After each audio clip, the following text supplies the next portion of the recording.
Hi, everybody. Mark Victor Hansen representing the Mark Victor Hansen Library. And today we've got one of the greats of all time to share with us. He has just finished a book for our library, but let me just go backwards just slightly through his career.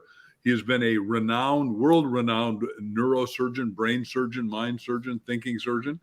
Had a little accident and became a phenomenal artist, which I think he's going to even take us through his little studio a little bit and do a show and tell. And if you don't see that, then I need you to go online and see him. His name is Curtis Dickman. He has written a stellar book, which I'm not going to tell you the title of because it's going to be a surprise as we go through these questions. But Dr. Curtis and I are close friends, just so you know. We're both on, and with our wives, on a board of directors of Child Help, which has helped 11.5 million kids get out of abuse and neglect. And he has got a wonderful, big, cosmically conscious heart, mind, soul, and as far as I'm concerned, he has such good aptitude. He's been good to myself, my wife, my family, and you're about to fall in love with this great guy. Dr. Curtis, tell us about yourself and your career as a brain surgeon, neurosurgeon. Thank you. I live in Arizona. I was actually born in New York, Mark, and I practiced neurosurgery for 35 years at the Barrow Neurologic Institute here in Phoenix. And it was a phenomenal career, very stressful and very, very rewarding and intense.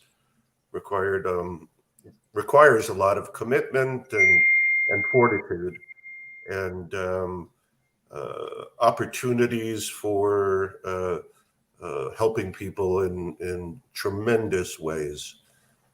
Very gratifying career. Yes. Well, tell us, because the book is really about your dad. Tell us about how did you learn your dad, Edwin, had a slowly progressive losing his vision, and how did you react to that when you heard that disclosure? I found out about my dad losing his vision when I was very young, approximately 3 years old.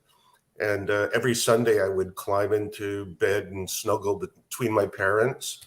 I called it a Curtis sandwich because I was sandwiched between my loving parents. And it was my one opportunity every week to experience that kind of intimacy with my parents and warmth and to be hugged and snuggled between them. And one Sunday morning, my dad told me that he was losing his vision and was going to become blind eventually after 10, 15 years. I reacted to that by curiosity, Mark. I asked him, well, how come they can't give blind people, new eyes? And my father said to me, Mark, they can't put the nerves back together. And at age 3, a light bulb went off in my head and I put my finger up in the air and I said, I'm going to figure out a way to splice nerves back together so that you can see and that all blind people can see. And I really think that deep down, that was the fundamental inspiration behind my becoming a neurosurgeon, working with nerves. And although I practiced in areas other than repairing optic nerves, I didn't do that with my career. It was such a profound influence. I had such compassion for my dad. I would wander around my home at a very young age with my eyes closed, pretending that I couldn't open them. And my heart bled for my father. It's really profound. The fear and the sadness that accompanied my perception of my dad losing his vision and eventually becoming blind. I would bump into walls with my eyes closed and bump into furniture. And really, that allowed me to empathize totally with what my father was going through.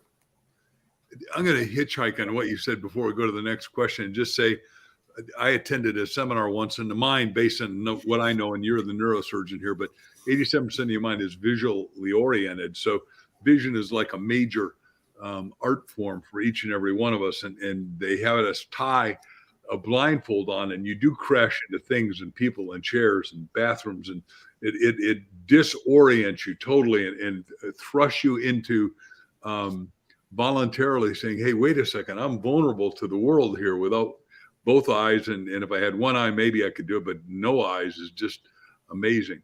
So what are your fondest memories of being with Dad? My fondest memories of Dad are being in a swimming pool and not knowing how to swim. And my father used to give me submarine rides when I was very young in the pool. And I would climb on his back, and I had no capability to swim at the time. And he would lovingly say, dive, dive, dive. And he would do the breaststroke across the pool with me on his back. And having that one-on-one time with my father and being in the swimming pool, it was so spectacular. It was delightful, but it was endearing and connected us so closely. And that was just a marvelous experience. So Dad was a dentist, and as his vision progressively got worse, like you said, over a little over a decade, what happened to his practice? He began preparing to lose his vision. As his vision became progressively worse, he prepared the family for eventually having to close down his practice of dentistry and find something alternative to do with his life. Okay, so you and I know what happened because we haven't even named the book yet, but we will in a minute. It's got a great title because it's a great book, and I love it, and I love what's in it, and the content, and the pictures, the illustrations. So Dad loses his sight. When did you discover that he started doing artwork as a blind man, and how did that make you feel?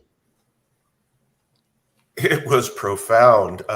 My father and I were going to college together at Arizona State University, and we were taking classes together. I thought I wanted to be a psychiatrist, and I was studying psychology. And after he lost his vision, he decided to become a psychotherapist and help people who were blind. And so he was taking the prerequisites for graduate school in psychology. And we were taking classes together, walking around the campus, and had become very, very close friends at that time. And one day we were around lunchtime, we were walking on campus, and he said, I'm having an art exhibit here with other blind artists. I've been working at a center for the blind, and I was astounded. I said, how could you paint? You're blind.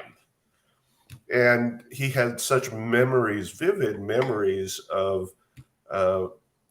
beautiful locations, landscapes, etc. Well, he had vision. And at the Center for the Blind, they helped orient him to where he was on the canvas and helped him select colors. And he created 3 paintings. And I went to that art exhibit, and it was at ASU, and it was in front of the library on the main mall on campus. I saw his artwork, and I just crumbled. I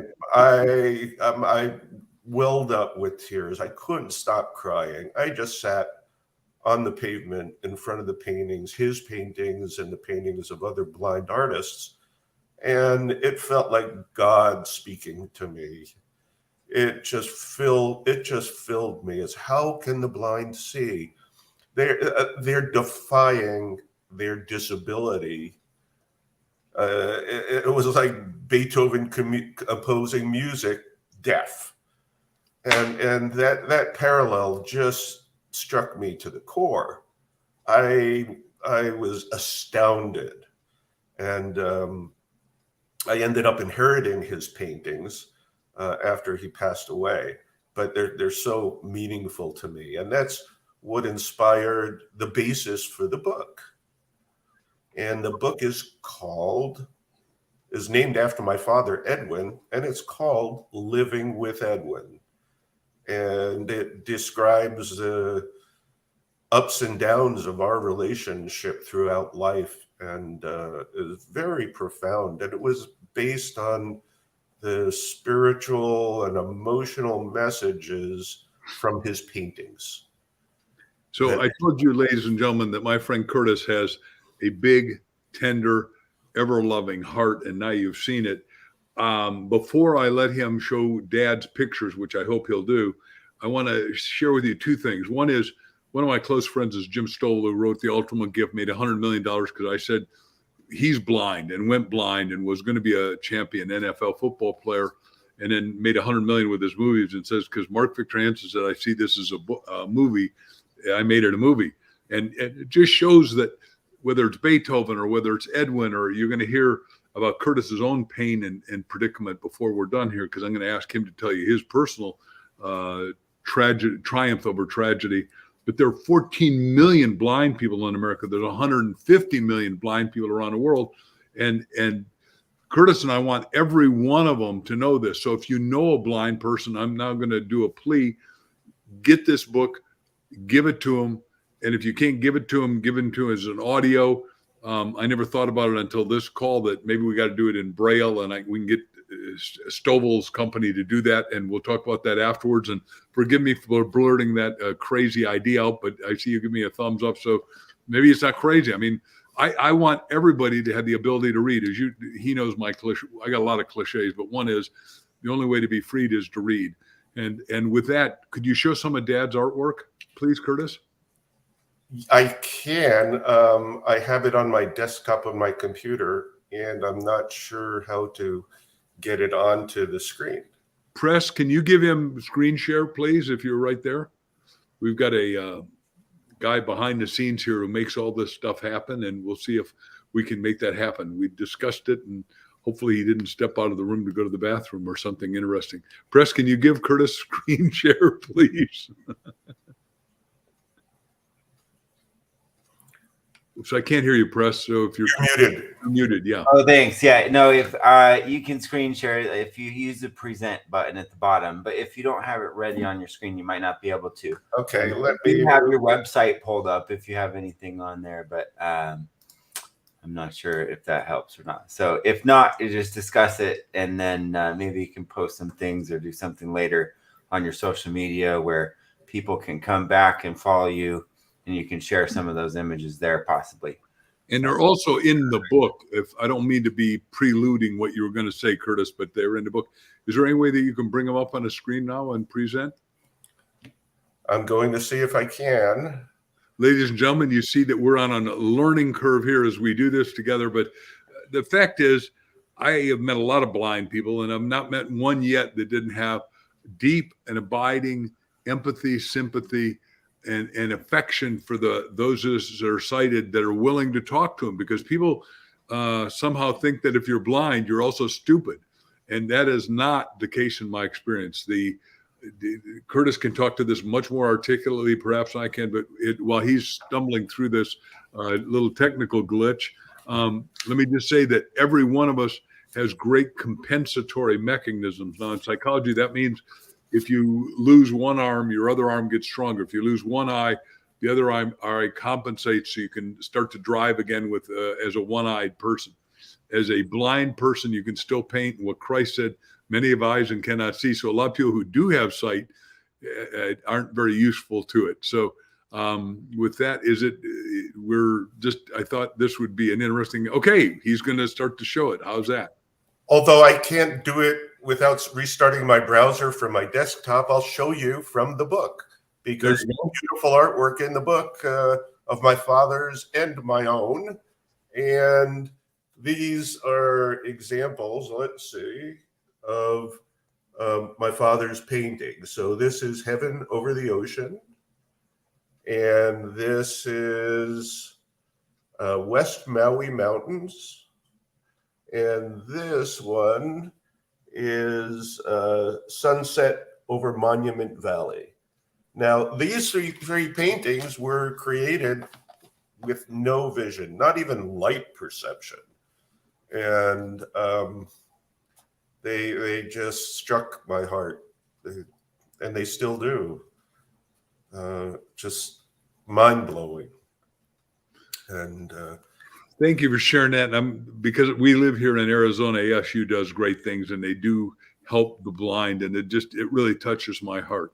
But there's a difficult side of your relationship with Dad, Edwin. How did that affect you?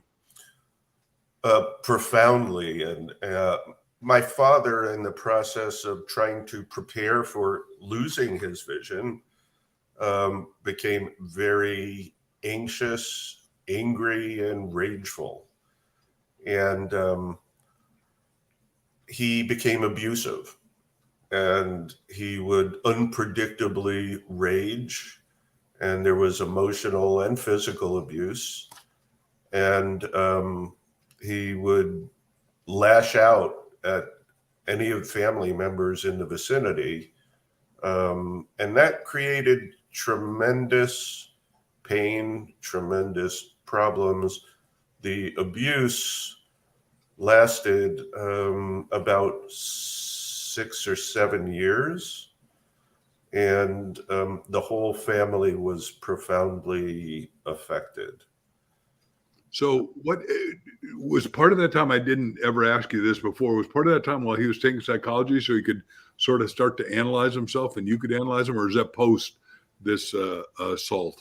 That was afterwards that he studied psychology. In fact, until he stopped practicing dentistry, or when he stopped practicing dentistry, he began a rehab program that allowed him to function as a blind person. He learned to read Braille. He learned to walk with a cane and navigate the streets of New York City and cook and function fully. And and the important part is they had individual psychotherapy, group psychotherapy at his rehabilitation program that helped him deal with and process a lot of his issues. Sorry. Go ahead. Please tell us how he assaulted your 11-year-old brother and how you and the family reacted. Oh my gosh. So my dad didn't assault my brother, but that was a seminal event that actually caused great distress in the family. My brother had some minor visual problems unrelated to my father. And at age 11, he was getting off a school bus, and another child struck him on the back of the head forcefully with a school book, with a heavy school book. My brother developed retinal detachments in both eyes and became immediately blind. Yikes. Now, living in a family in which we were preparing for my father's blindness just was set off an explosion of emotional chaos. My brother required several surgeries to restore his sight, but it never returned to normal. He was able to read, but had difficulty reading. He was able to drive, but he was unable to drive at night. And as a young child, having that kind of burden created paranoia for the entire family, and amplified the emotional distress, the chaos, and the abuse. The abuse accelerated and became very, very frequent, and was very problematic. And that's taken me a lot of my life to work through and get over the PTSD from that childhood abuse. How'd you do that? Can you do 2 or 3 things that really work to get rid of the PTSD? There's a lot of things that you can do to recover from PTSD, and there's psychotherapy. dialectical behavioral therapy, EMDR, art therapy. And I really hooked onto art therapy in conjunction with conventional talk therapy, with psychotherapy. I started painting in my early 40s, about the same time that I began therapy for my PTSD. I had reached enormous career success and still felt pained and very disturbed from the childhood experiences that I had, and wanted to recover from that. And as I began therapy, my therapist would give me assignments of different things to paint. And I painted blindfolded to empathize and recreate what I did with my, what my father did and what my relationship with him was. The art therapy was profound in facilitating the healing.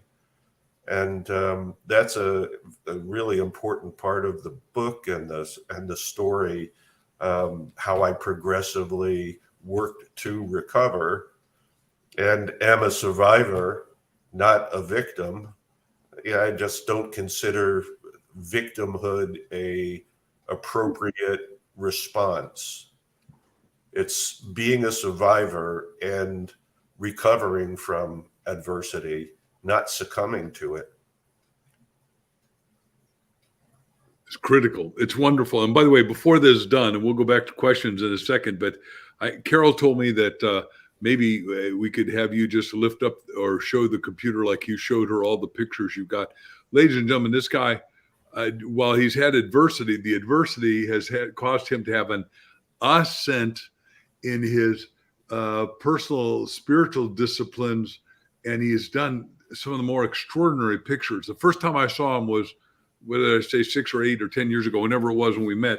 We were at Child Help, and he'd done all these pictures that you could look at one way and they blended in a whole nother way. And he's done the pictures of all the rock stars that I've grown up with, like the Rolling Stones and the Beatles and Marilyn Monroe. And he has been very kind with his beloved, beautiful wife, Celeste, to have Crystal and I over, and then a lot of our family over at different times that are trying to become artists. And he has wowed everyone's soul. So it just, while you've gone through the tortures of the damned and the dark night of the soul, you certainly brought a lot of light in. And like, we just went to the Van Gogh exhibit. Let me just say that again, Van Gogh's claim was, as a guy with one ear, that he brought light into stuff like it was really alive, and he could see at levels that nothing else could. He said the only limitation was a paint, not what he could see. And that, I got to say, that's the same thing for you. I don't know if you saw the Van Gogh exhibit. So back to questions. How did that trauma affect you spiritually and emotionally, Curtis? Profoundly. I have been often withdrawn and wary of other people. And I've kept the trauma a secret. I think there's the Stockholm syndrome is something that is very common among abuse survivors. And I felt shame and defectiveness and unworthiness, and really sincerely, deeply believed those things. Despite enormous success in my life, there was this underlying perception that affected me profoundly emotionally. And it also inspired me to reach out and help other people at the same time. So there's a paradox. It's dialectic. There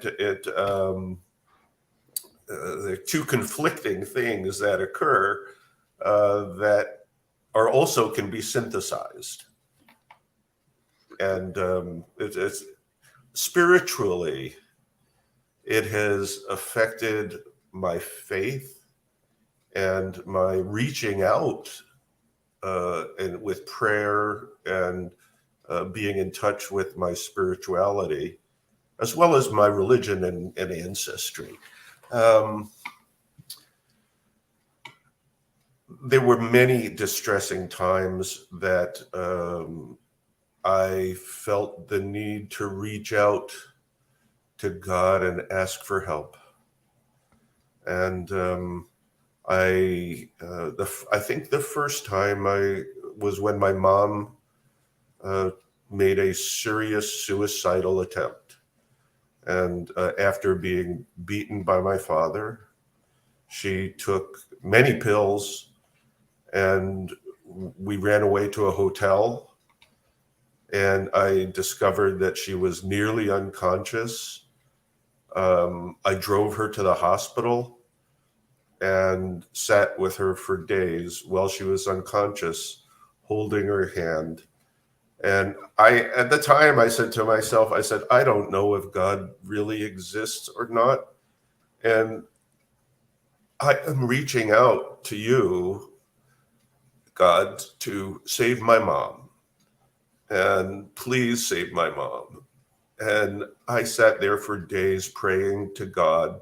And I said, I will forever believe if you save my mom's life. I'm going to cry. It's such an intensely emotional experience.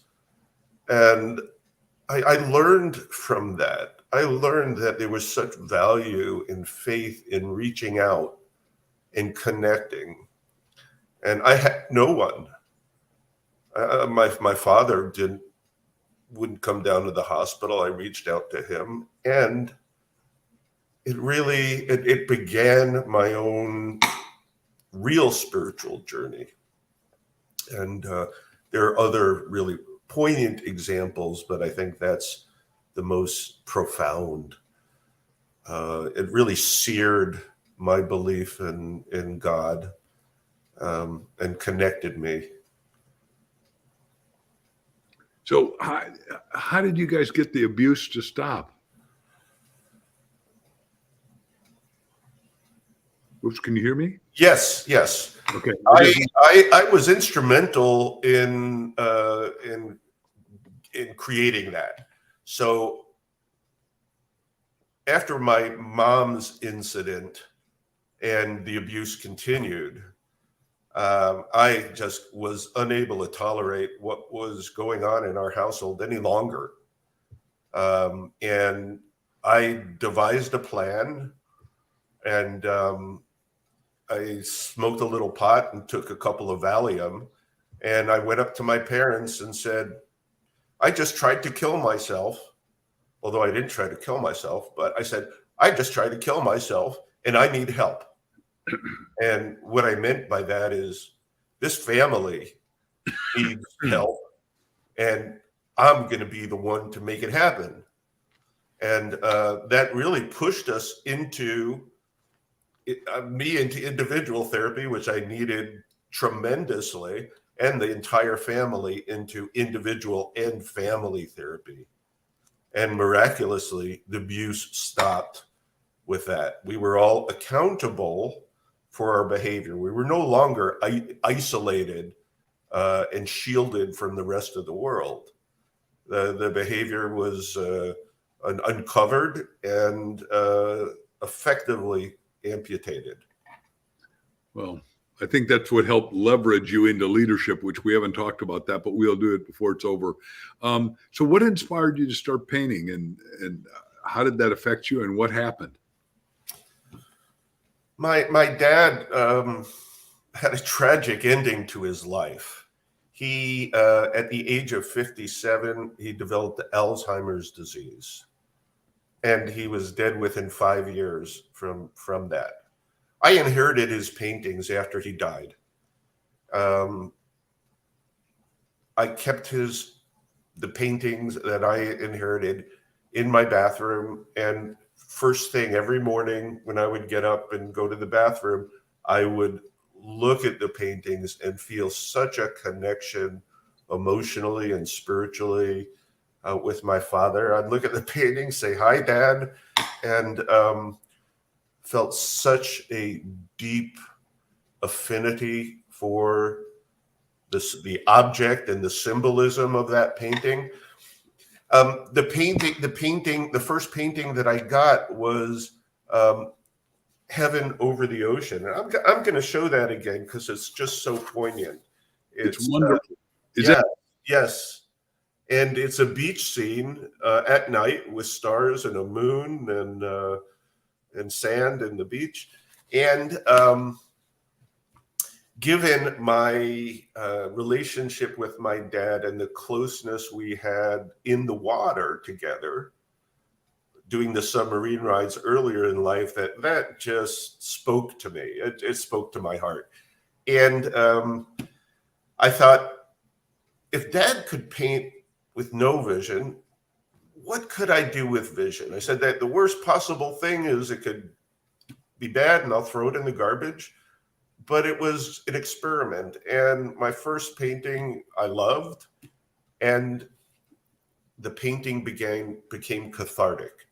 It allowed me to release a lot of the very deeply held subconscious pain and angst and sadness and anger that were all associated with the abuse during childhoods. And it became a guide, in a sense, to my other therapy. And the art therapy that I was doing just accelerated. My therapist would give me assignments to go home and turn on loud rock and roll and paint uninhibitedly from the heart. And it was an absolute beautiful thing. Somebody just wrote that what a therapeutic, absolute, mysterious surprise. But part of the surprise that you didn't mention was, because you and I are close friends, you had a bicycle accident that catapulted your painting too. Do you mind talking to your own issue of pain? Yes. About 10 years ago, I had a life-threatening bicycle accident in which I had a collision with a landscape truck and was bedbound and in recovery for a year and a half. I had so many fractures and surgeries and injuries from that accident that it left me with severe chronic pain. And I've retired from my medical practice because of my chronic pain, and discovered the gift of continuing my artwork and using it for charitable purposes. That has been a big focus of my art. So is there any way we can I don't know what computer you're using, so I don't know if this is mobile like you had with Carol, so you can show some of the artwork. Because, ladies and gentlemen, if you have never gone to it's curtisdickman.com, right?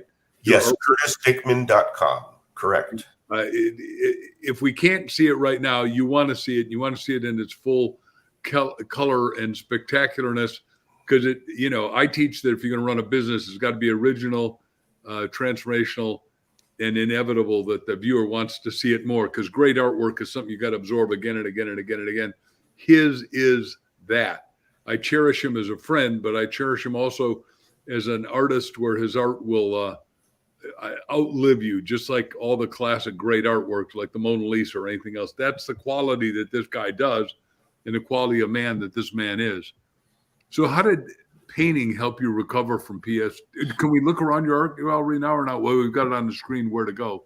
I wish we could. I'm not on a mobile computer. Okay. I'm not on a laptop. But it's best seen looking on my website, curtisdickman.com. And I think that's really the best source. Yeah, ladies and gentlemen, you're going to be, although they're watching now and watching in the future, you're going to be thrilled to pieces. And sooner or later, let me put in a crass commercial here. And I don't know that we are having on February 18th, 2023, the next Child Help. And he always has one of his colossal pieces of artwork auctioned off. And I'm not sure he's bringing one this time. But seeing as he's on the board, he will show up at Boots and Bling, it's called this year.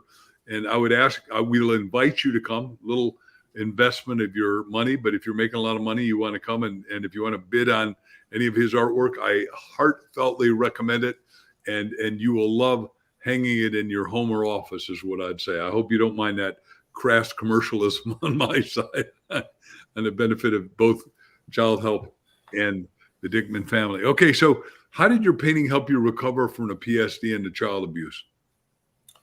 So the painting became fundamental in catharsis, in allowing me to identify the feelings and memories that I stuffed that were so painful, that I stuffed so deeply inside my mind and locked up and threw away the key, and they were just too painful to deal with. And as I began my therapy and doing the artwork helped bubble up those repressed feelings and repressed memories and bring them to consciousness, and allowed me to embrace them and work through a lot of the issues. Recovery is not just a one-shot deal. It's a lifelong process. And I'm always getting insights and growing and learning. It's a lovely thing about life that's possible. So your brother and sister died at a young age with unresolved PSTD. Tell us about your perspectives. Were they victims or were they survivors like you are? So it's very painful topic. My brother and sister and I all had the PTSD from the abuse, and my siblings died in their 40s because they never were able to address satisfactorily the effects of their PTSD.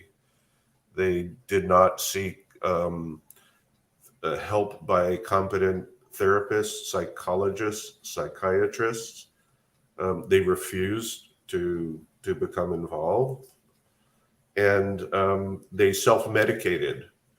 And their biggest self-medication was food, and they ate themselves into enormously unhealthy positions, and died from complications of morbid obesity, both of them. Okay, so sorry. What role has forgiveness had? And we all know that Jesus said you got to forgive 70 times 7, which is like 490 times. So that's like serious forgiveness. So what's your forgiveness story? Forgiveness has been massive in my healing from the PTSD. That for a long time I carried resentment toward my father and resentment toward my siblings, even for not being able to be survivors. In the book, the last chapter of my book is my letter of forgiveness and saying the things that I always wanted to say to my father, but was not able to do while he was impaired mentally. After he developed Alzheimer's disease at 57, lights were on, or actually the lights were out because of his blindness, and nobody was home. And he was unable to really comprehend or interact due to his Alzheimer's disease. And it was absolutely heartbreaking. And so the last chapter of my book is my letter to my father of what I always wanted to say to him, but didn't know how, and is been a very healing experience writing that letter to my dad. I want to make several comments on that to all of you that are friends and around the world. And that is, All of us have forgiveness issues. And if you say, I haven't got any forgiveness issues, you have big forgiveness issues. So I'm glad at least Curtis and I see the humor in that. So the point is, Curtis and I believe, and I think I'm talking for my doctor friend, but is that spirit always was, is, and is forever. And you say, well, Dad was out of touch, and Dad was incommunicado, and Dad was this, and Dad was that. Dad, whether he's alive or dead, for each and every one of us, same for Mom and Sibs. Writing a letter of forgiveness is your ability. It's your opportunity to do what's called radical forgiveness, where you do the 70 times 7, and you open up your heart, because as long as you're unforgiving, there's a lot of parts of you that are constipated, and that may not be the best word. Maybe Curtis can come up with a better word right now, but are shut down to what he said is the recovery of the soul. And Curtis knows that I believe you got a body, you got a brain, which is school teachers, you got a mind, which is imaginative intuition, but you got a soul, which is eternal. When you write that forgiveness letter, forgiving yourself and then forgiving Dad, Mom, Sibs, doctors, whoever it is you got to forgive, it opens up your soul. Would you mind talking to that, Curtis, if you don't mind? I mean, you and I have chatted about that when we were in your art gallery, and if it's too deep right now, we can skip it, but I think you're able to handle anything. Forgiveness is so important. It's an ongoing process, and it's never done. That it's something that requires ongoing diligence and commitment. You could say, I forgive you and I'm done with it, but that's not the core of it. There is a Hawaiian prayer. I'm not sure if you're familiar with it. It's the Ho'oponopono mantra. And it has 4 beautiful, simple lines to it. And it is so deep and so profound. And the words are, I'm sorry. Please forgive me. I love you. And thank you. In any order.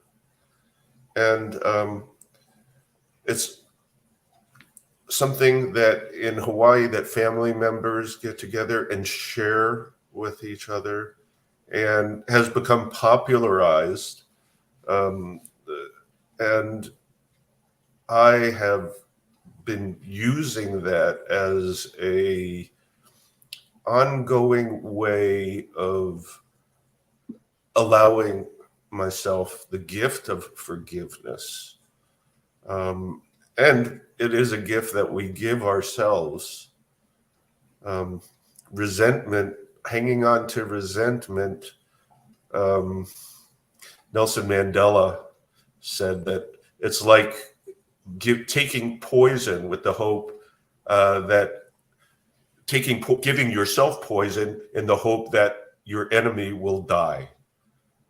And that's really a poignant concept about resentment.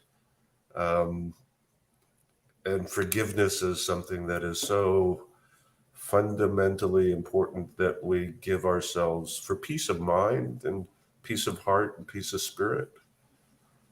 Somebody wrote down in the I don't know that you get to see all the comments coming through from like Facebook, that it liberates. And somebody's here to say, well, I can't read that fast enough, but you'll get to read them when you're online. But liberates is just wonderful. And the forgiveness, because I owned a big house in Kona Bay Estates on the Big Island of Hawaii, for those who don't know.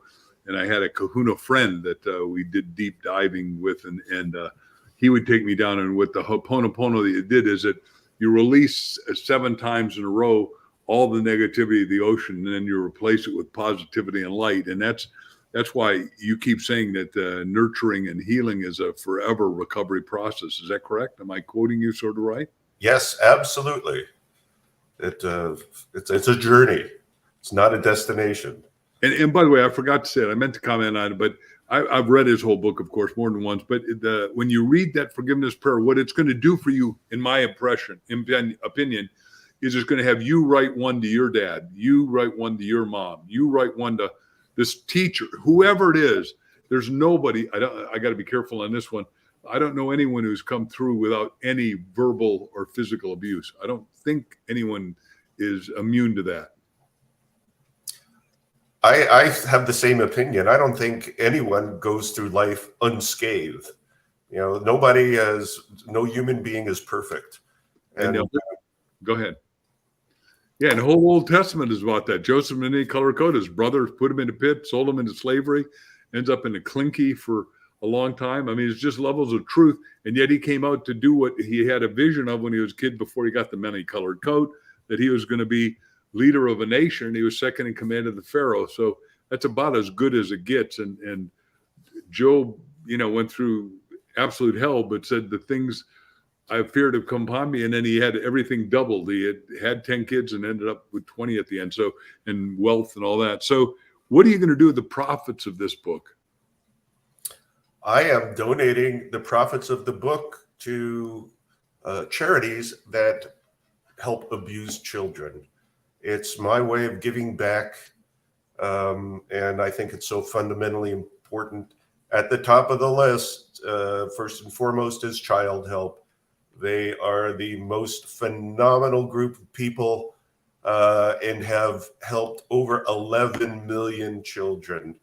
It is astounding the positive influence that child help has had on helping children heal and recover from abuse. For a second time, I'm going to talk on behalf of Curtis and myself because we're so aligned on this one. It's run by two little old 88-year-old ladies. They're in great shape. They're delightful to be with. Both of us have gotten to travel around the country, and they are on what we call the chicken circuit, raising money on a full-time basis. They've been doing it.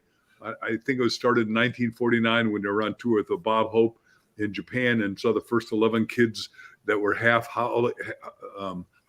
called they're half Asian and probably bred by American soldiers and not being willing to be taken in. So we are both very keen on this. And one little kid that when I was at the village here, we got one in Beaumont, which is basically Palm Springs, California. For those of you who don't know, we got 4 of them around the country. But at that one, when you asked the kid what his name was, he had just come in and he said, "I'm idiot." I said, no, that's not your name. He said, "No, that's what they call me. You're an idiot."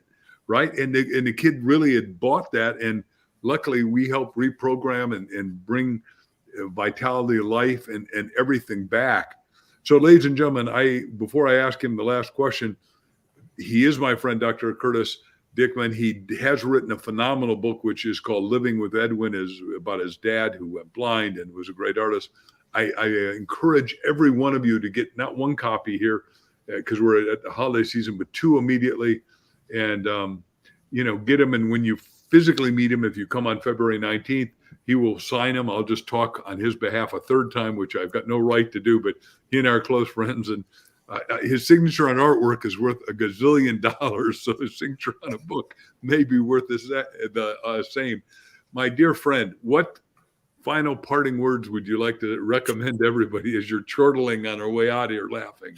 I love you, Mark. You are just extraordinary. You're so kind.